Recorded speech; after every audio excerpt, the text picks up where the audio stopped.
Hello Hello， 胖妮儿来喽！继续听胖妮讲知否。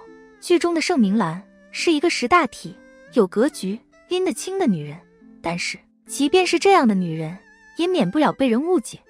像林小娘、康姨妈、小秦氏等，虽然对明兰恨之入骨，但是她们和明兰在知识上是对等的。她们能够认识到明兰的聪慧、果敢，两方面对立只是因为立场不同。而这部剧中有的人却自始至终都无法了解明兰，因为明兰的站位太高，高的超出对方的认知，所以他们对于明兰会有各种各样的误解。比如沈国舅的小妾小邹氏，恐怕到死都认为明兰只是个拜金女罢了。顾侯与沈国舅交好，而明兰是侯府大娘子，也是顾廷烨最爱的女人。正因为如此，小邹氏最初是非常想拉拢明兰的。在成员聚会上，看到张大娘子夹枪带棒的攻击明兰，小邹氏立即去和张大娘子辩驳。看到明兰到沈府求见张大娘子被拒，小邹氏赶紧跑过去，先是邀请明兰到自己院子里坐，又拉着明兰的胳膊说话，还说你是侯爵夫人，自然也是我们禹州人了。明兰说豁出讨人嫌，我也要说几句。小邹氏马上接，你说话像百灵鸟一样好听，怎么会讨人嫌呢？他以为明兰也是小门户出身，和自己身份相近，明兰是妾室所生，在立场上也应该站在妾室一边，却没想到明兰开口劝他收敛。这时候小邹是讽刺明兰，也对，英国公家事大，有谁能不忌惮呢？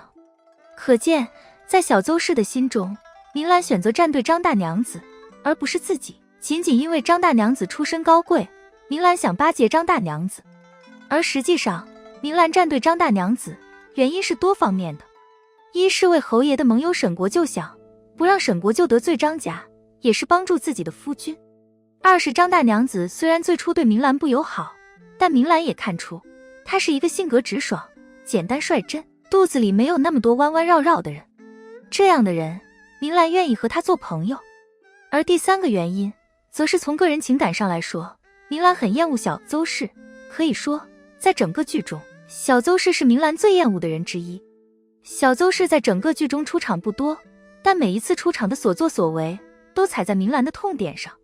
第一次出场是在成员聚会上，小邹氏逾矩参加只有正室才配参加的聚会，而明兰实际上则是一个规矩的守护者。明兰的亲娘魏小娘，正是因为林小娘逾矩管家才被害死的。明兰的抚养者盛老太太是夫君宠妾灭妻的受害者。明兰也亲眼见到了幼阳老家的大祖母在临终前怎样呼唤着那个因为夫君宠妾灭妻而早夭的小女儿的名字。因此在明兰的心中，小妾逾矩最是可恨。小邹氏第二次出场，拉着明兰说，你是侯爵夫人，自然也算是禹州人了。这句话其实是很矛盾的。明兰不是禹州人，顾侯也不是禹州人。如果硬要把顾侯看成是禹州人，因此明兰就算是禹州人的话，那么张大娘子嫁的是正正经经出身禹州的沈国舅，不更算是禹州人吗？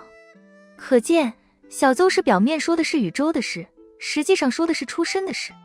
禹州是小地方，自己是从小地方来的，出身不好。明兰也是小门小户出身的，和张大娘子不是一路人，和自己才是一路人。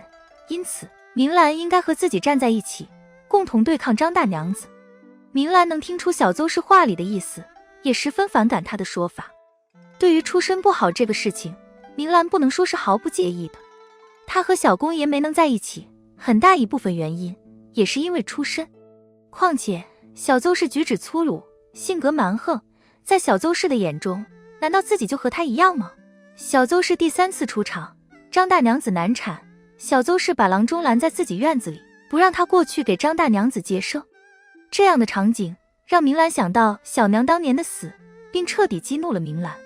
此时在明兰眼中，无论是小邹氏还是小邹氏的哥哥，都是林噙霜的化身。明兰赐出的一剑，是为了保张大娘子母子，也是为了弥补当年的遗憾。很可惜，明兰的这些内心活动，小邹氏全然不知。他所看到的无非是明兰因为张家权势大，选择站在张大娘子一边，而明兰为了巴结张大娘子，急于和自己划清界限，实在是无情无义的拜金女。不过她怎么想的，对明兰来说一点都不重要。而知否中的小邹氏，像不像我们现实生活中的一些人？女朋友和自己分手了，嫁给一个条件比自己好点的人，她立即开口大骂，拜金女没有好下场的。却看不到自己除了赚钱少之外，还脾气暴躁，毫无生活情趣。朋友和自己疏远了，有了新的社交圈子，他马上骂无情无义的小人。殊不知是自己说话不动脑，屡次伤害对方的感情，别人积攒够了失望，才选择离开。